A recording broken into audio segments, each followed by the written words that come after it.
तो आज की वीडियो कोई भी कॉमेडी वीडियो नहीं होने वाला है, काफ़ी गंभीर मुद्दे पे आज बात करने वाले हैं और दिल दहला देने वाली विषय के बारे में आज हम बात करने वाले हैं। तो दिल्ली में जो प्रोटेस्ट हुआ है उससे कुछ ऐसे खतरनाक वीडियो निकल कर आए हैं जो हमारे दिल को दहला देते हैं, जिसको देखकर दुख तो बहुत होता है। तो मैं इस वीडियो की हेल्प से उस प्रोटेस्ट का एक हिस्सा बनना चाहता हूँ। तो आप इस वीडियो को एंड तक वॉच करें और मैं आपको दिखाऊंगा कुछ सबसे दर्दनाक वीडियोस जो हमारे दिल को दहला देंगे। हाँ, अगर आपके अंदर बीजेपी के लिए थोड़ा सा भी सपोर्ट है तो आप हमारे वीडियो को लाइक मत कीजिएगा, मैं आपको डायरेक्टली बोलता हूँ। और लास्ट से जाते जाते उम्मीद करता हूँ कि आपका माइंडसेट चेंज हो सकता है। जो ये इन्होंने हरकतें की हैं उसको देखने के बाद माइंडसेट चेंज होना तो बिल्कुल ही ज़रूरी है। अगर नहीं होता है तो आप एक सच्चे देशभक्त कहलाने के काबिल नहीं है। तो चलिए हम शुरू करते हैं इस वीडियो से।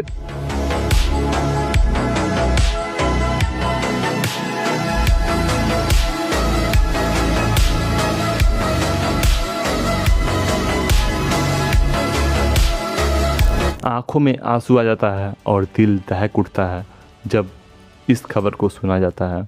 आपसे बात कर सकते हैं, आप कहाँ से आए? नासिक से आए और आप खास इसकी प्रोटेस्ट के लिए आए हैं? मेरे भाई के। ओ, ये आपके ब्रदर है। आप प्लीज हमें ये बता सके, अगर आप कंफर्टेबल हो, कि what all did he go through? पिछले साल उसका 2 मार्च से एमबीबीएस रह गया था, इसलिए उसके पास 2 चॉइसेस थे, बीडीएस और बीएमएस। उसने बीएमएस करके पढ़ाई की, 15-16 घंटे पढ़ाई करता था। उसको नींद ही नहीं आती थी, उसका ब्लड प्रेशर हाई होने लगा। अभी पिछला नीट दिया था तो उसको 550 मार्क्स आ रहे थे। वो बहुत खुश था क्योंकि उसको एमबीबीएस की सीट मिलने वाली थी। लेकिन उसके बाद जैसे ही पेपर लीक हुआ तो वो बहुत स्ट्रेस में चला गया, उसको फ्रस्ट्रेशन होने लगा। वो घर से बाहर नहीं निकलता था। पिछले साल की बात कर रहा हूँ? नहीं, इस साल की बात कर रहा हूँ, री एग्जाम का। तो री एग्जाम के एक दिन पहले 20 जून को उसने कर लिया। और आप नासिक में रहते हैं? हाँ। तो आपके घर वालों की अब क्या दशा है उसके बाद? मेरे घर वाले बिल्कुल भी ठीक नहीं है, इसलिए मैं और एक महीना हो गया आज 20 जून को हमारे घर पे कोई नहीं आया, इसलिए प्रोटेस्ट करने का। आपके भाई का नाम यश? तो यश को आप किस तरह याद करते हैं आज 20 जुलाई को? अभी 1 महीना हो गया। 1 महीने से पहले वो हमारे साथ ही था। वो बीएमएस कर रहा था, उसका वो एप्रॉन पहनता था उसका, और इधर हाथ रख के बोलता था कि मुझे अभी थोड़े दिन में इधर एमबीबीएस आ जाएगा। इस भाई साहब के जो भाई हैं मात्र 21 साल के, दिन रात पढ़ाई के पीछे मेहनत करते थे और लास्ट में नतीजा निकलता है पेपर लीक। और उसके बाद उन्होंने एक बहुत ही गलत कदम उठाया, कह सकते हो कि बड़ा ही दर्दनाक कदम उठाया, जो था ज़िंदगी से हाथ धोना। उन्होंने अपना ज़िंदगी त्याग दिया सिर्फ इस करप्ट सरकार की वजह से। और आज भी जो सरकार है फर्स्ट क्लास 5 स्टार होटलों में खाना खा रही है, अपने बच्चों को विदेश में पढ़ा रही है। ये काम यही सरकार नहीं, पिछले सरकार भी करते थे, बट ये सरकार जो है एक्सट्रीम लेवल पे कर रही है। अब आप ही बताइए, एक नौजवान लड़का जब उसका डेथ हो जाए और उसको पूछने भी नहीं कोई आ रहा है, कोई उसके ऊपर चिंता भी नहीं जता रहा है, और जब वो प्रोटेस्ट करता है अपने भाई के लिए तो उसको भी लाठियों से पीटा जाता है। और मानता हूँ कि ऐसे वीडियोस को देखकर इस पे भरोसा करना ये काफ़ी मुश्किल है, बट यही रियलिटी है हमारे इंडिया का और दुनिया के सबसे बड़े कॉन्स्टिट्यूशन का। पाकिस्तानी तो खैर पाकिस्तानी है, वो देश के बॉर्डर के बाहर से अटैक करते हैं, लेकिन कुछ घुसपैठी हमारे देश के अंदर ही हैं जो हमारे देश को और सिस्टम को धीरे धीरे खोखला कर रहे हैं। और इसमें सबसे बड़ा हाथ बीजेपी का है। मैं पूरी तरीके से ये तो नहीं कह सकता हूँ कि ये जो बंदूक लेकर खड़े हैं और ये जो वर्दी पहनकर खड़े हैं ये असली के सरकारी कर्मचारी ही हैं। दिल्ली पुलिस बिना बैज के आई है, नकली पुलिस है, ये बिना बैज की पुलिस है। अब ये बीजेपी के गुंडे हैं कि आरजेडी के? बिना बैज के हैं, ना कोई नाम ना कोई, इनका कोई नाम नहीं, बिना बैज के बीजेपी के भेजे हुए गुंडे हैं।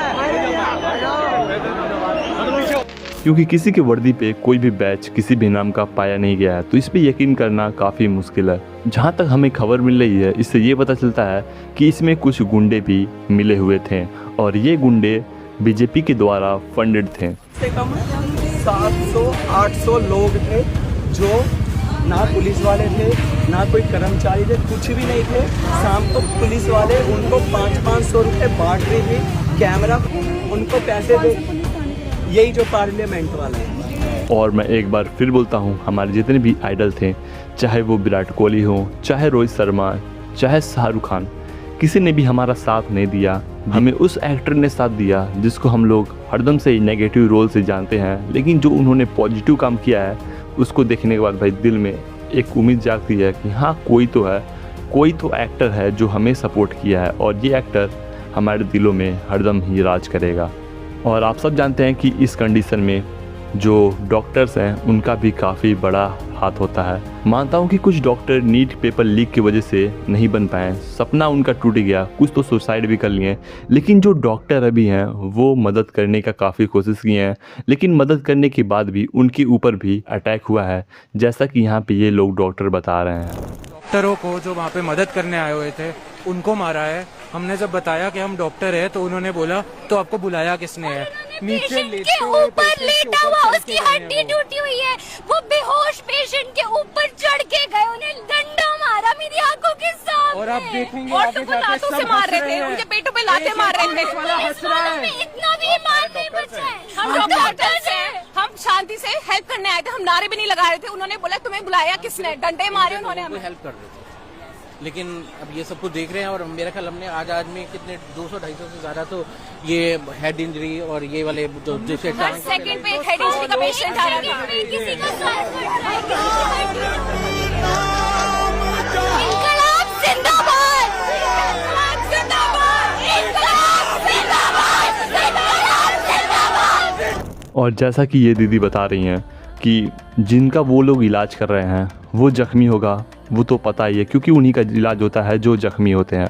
और उसके बाद भी जो पुलिस है या नकली पुलिस आप बोल सकते हैं, उनकी ऊपर से चढ़ के जा रहे हैं और ये निकृष्टता का हद को पार कर रहे हैं। हाँ, और ये डॉक्टर भी इतने कष्ट में हैं और किसी का सही से इलाज भी नहीं कर पाए, और ये सब मिलकर एक ही बात बोल रहे हैं, इनकलाब जिंदाबाद, जिंदाबाद, जिंदाबाद। और जैसा कि हम जानते हैं कि सारे नेता एक ही तरह होते हैं, बस ज़रूरी होती है सही जनता और सही मीडिया का, ताकि हम उनके ऊपर दबाव डाल सकें। लेकिन इस समय पे वो हक भी हमसे छीन लिया गया है। दबाव डालने के ऊपर उल्टा हमारे ही ऊपर लाठी चार्ज हो रही हैं। जैसा कि आप लोग देख सकते हैं कि मोदी प्रधानमंत्री बनने से पहले क्या क्या चीज़ें बोलती थी। निर्दोष माताओं बहनों पर लाठियां बरसाई जाए और भ्रष्टाचार के खिलाफ लड़ाई है तो सरकार में जितने लोग होते हैं सबको परेशानी होनी चाहिए। जो भी सरकार में है सब डरने चाहिए भ्रष्टाचार से। क्या कारण है? हम नहीं डर रहे हैं और वो डर रहे हैं। कारण क्या? और डॉक्टर मनमोहन सिंह जी, ये बात अब देश मानने को तैयार नहीं है कि आप इसमें कहीं नहीं हो। ये सारे जुल्म आपके प्रधानमंत्री पद के नीचे हुए हैं, आप सीधे सीधे जिम्मेवार हो। आप सीधे सीधे जिम्मेवार हो। और दिल्ली में पुलिस मनमोहन सिंह जी के अंडर में है, शीला दीक्षित के अंडर में नहीं है। ये जुल्म दिल्ली की सल्तनत ने किया। डॉक्टर मनमोहन सिंह जी, ये आपका भोला भाला चेहरा हर संकट के समय कह देना कि मुझे मालूम नहीं, मुझे पता नहीं, मैं जानता नहीं, ये बचने के खेल अब ये देश माफ नहीं करेगा। आप पूरी तरह जिम्मेवार हो। ये जुल्म के लिए आप जिम्मेवार हो। आप प्रधानमंत्री पद पर बैठे हो तो अपनी हैसियत के दर्शन कराइए, हमें अपनी ताकत का परिचय करवाइए। अगर आप इसमें नहीं हैं तो देश की इच्छाओं का जवाब दीजिए। भाइयों बहनों, इतिहास का ये काला दिन बड़ा भयंकर दिवस है। देश कभी इसको माफ नहीं कर सकता। और इसलिए मैं आज आपसे प्रार्थना करता हूं, विकास के साथ साथ मूल्यों का जतन भी होना चाहिए। विकास के साथ साथ आज आम आदमी की आशा आकांक्षाओं को भी सुरक्षित करना चाहिए। हालांकि कोई भी मासूम आदमी इसको देखकर बहक सकता है और उनको वोट दे सकता है, तो ऐसे ही कुछ काम करके ये सत्ता में आते हैं और सत्ता के आने के बाद वही काम वो दोहराते हैं।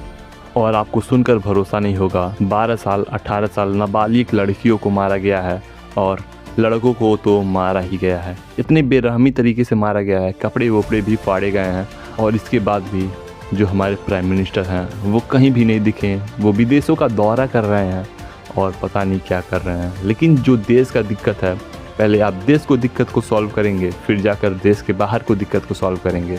और वो पता नहीं दिक्कत सॉल्व कर रहे हैं कि क्या कर रहे हैं, लेकिन फ़िलहाल समय में देश में नहीं है।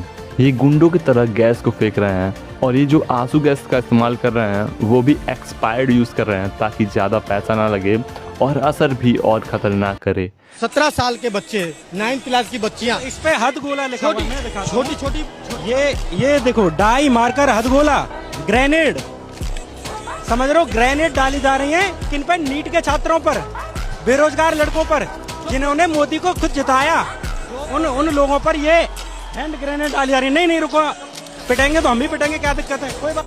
ये आँखों को परमानेंटली डैमेज भी कर सकता है जिस गैस का ये लोग इस्तेमाल कर रहे हैं, और ये काफ़ी मज़े से इस्तेमाल कर रहे हैं क्योंकि इनके पास तो पूरा सेफ्टी है और जो जनता है वो मरे चाहे जो भी हो। अब मैं मानता हूँ कि इतना कुछ करने के बाद भी जब बाद में इलेक्शन आएगा तो ये लोग सहारा लेंगे धर्म का, क्योंकि ये लोग धर्म का व्यापारी हैं और काफ़ी बढ़िया तरीके से धर्म का धंधा करते हैं। और इसी धंधे से इनका जो फंड आता है उस फंड को नकली पुलिस को देते हैं और उसी से हमारी खातिरदारी कराते हैं और हम आँख में पट्टी बांधकर उनकी बातों को सुनते रहते हैं। हमें लगता है कि हम भगवान को खुश कर रहे हैं, लेकिन उसके आड़ में कोई और उसका मज़ा मार रहा है और उसी मज़े से हमारा सजा कर रहा है। ये वही मंदिर है जहाँ में कईयों हजार करोड़ का दान हुआ और उसमें मज़ा कोई और मार रहा है इन सारी चीज़ों को बेचकर।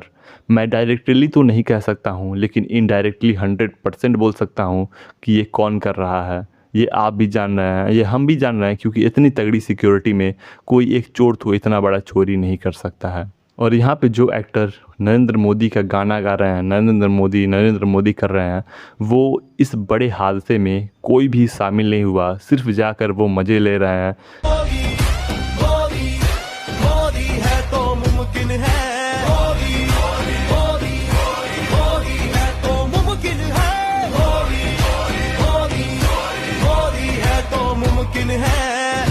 कहीं विराट कोहली हैं कि अपना ऑरा क्रिएट कर रहे हैं, कहीं रोहित शर्मा है कि वो अपने के लिए लड़ रहे हैं। क्या उनमें से कोई आया हमारा हेल्प करने के लिए? जिनके लिए हम लोग 10-10 घंटा टाइम निकालते हैं, एक दिन छुट्टी लेते हैं, उनका मूवीज़ देखते हैं, क्रिकेट का स्टेडियम बुक करते हैं, वहाँ कर जाकर मैच देखते हैं, बस अपने आइडल को देखने के लिए। वहाँ का हम लोग इन्वायरमेंट देखने नहीं जाते हैं, हम लोग अपने आइडल विराट कोहली, सलमान खान का मूवी, ऐसे चीज़ों को देखने जाते हैं।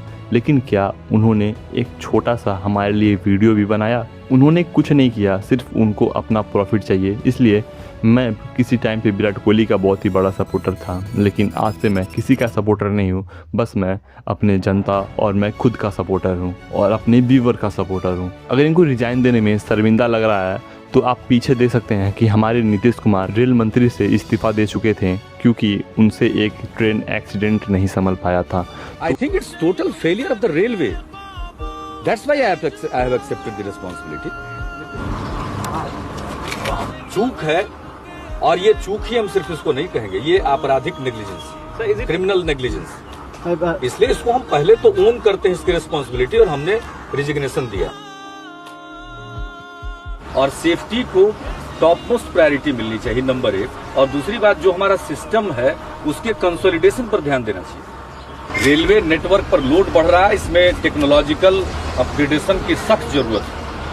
जब तक हम टेक्नोलॉजी को अपग्रेड नहीं करेंगे और सिस्टम में टाइटनिंग की जरूरत है, तो इसमें पाप को प्रायश्चित करना दुनिया का एक सबसे बड़ा पुण्य का काम माना जाता है। लेकिन आज की सरकार अपने पाप को प्रायश्चित नहीं कर पा रही है, बल्कि अपने पाप को और भी मजबूत कर रही है। जितने भी जनता हैं वो सब देख रहे हैं, लेकिन जब टाइम आता है वोट करने का तो पता नहीं हमारा दिमाग को क्या हो जाता है और हमसे फिर गलती हो जाती है। और इतना कुछ होने के बाद भी जब हम न्यूज़ देखते हैं तो कितने आम आदमी को मारा गया, कितने का सर फुड़ा, ये कोई नहीं बताता है। सिर्फ यही बताता है कि कितने सुरक्षाकारी नहीं, इन्हें तो हम कह नहीं सकते हैं, लेकिन कितने ये ऐसे जो गुंडे हैं इनका सर फुटा है, ये लोग बताते हैं। दोस्तों, मैं जनरली अखबार देखता नहीं हूँ, लेकिन आज मैंने देखा तो मुझे पहली ही न्यूज़ पर क्या मिलता है, झड़पों में 5 IPS अफसर सहित 50 सुरक्षाकर्मी घायल। यानी कि ये फ्रंट पेज की न्यूज़ है। बिल्कुल हुए होंगे कल जंतर मंतर पर जो भी हुआ, सारे देश ने देखा, सब ने देखा कि वहाँ पर क्या हुआ था, कैसे लाठीचार्ज हुई थी, कैसे वहाँ पर बिना जो वर्दी के गुंडे थे वो कैसे मार रहे थे, वो सब ने देखा। यहाँ पर इस फोटो में भी दिखाया गया है कि किस तरीके से कौन लाठी मार रहा है और कौन लाठी खा रहा है। लेकिन लिखा क्या है कि वहाँ पर 50 सुरक्षाकर्मी घायल हुए। भाई उनका भी तो दिखाओ ना, जिनके सर तुमने फोड़े हैं, जिनके सर में टाँके आए हैं, जिनके पैर तुमने तोड़े हैं, हड्डियाँ तोड़ी हैं, जो हालत वहाँ पर की है आज कल, जो देश की हालत की है, बच्चों के साथ जो हालत की है, उसको भी तो दिखाओ ना यार, एटलीस्ट कम से कम।